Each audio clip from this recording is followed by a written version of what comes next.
Even as he visited California last month to see fire devastation, President Donald Trump and California officials clashed over the cause of the increasingly frequent wildfires across the state.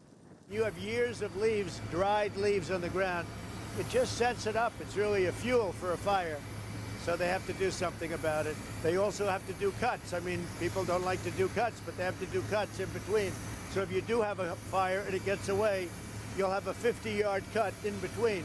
Governor Gavin Newsom, for his part, explained that the extent of the devastating wildfires could be attributed to the extreme climate conditions. We obviously feel very strongly that the hots are getting hotter, the dries are getting drier.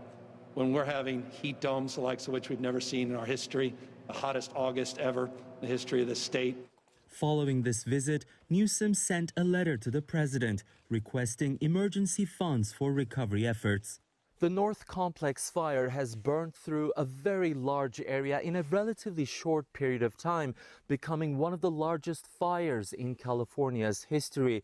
It has also left behind a trail of destruction, completely leveling thousands of homes like this one.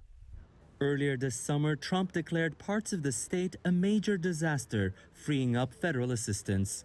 But in a surprise move, California's latest request for aid was initially declined by the Trump administration, after federal emergency management officials claimed the damage assessment from some of the fires that started in September were not of such severity and magnitude to exceed the combined capabilities of the state, affected local governments, and other agencies. Within 24 hours, however, the president reversed his own decision after talking to a number of Republicans. The abrupt turnaround was confusing for some, but largely good news to those on the ground. Not surprising.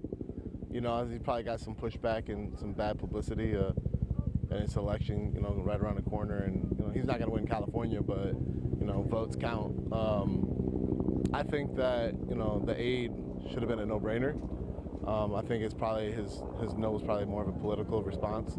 A 2017 report by the Congressional Research Service showed a correlation between disaster relief approval and elections. Since 1974, requests for federal assistance have been denied an average of 2.9 times per year during non-election years, but only 2.1 times in a year with the presidential election.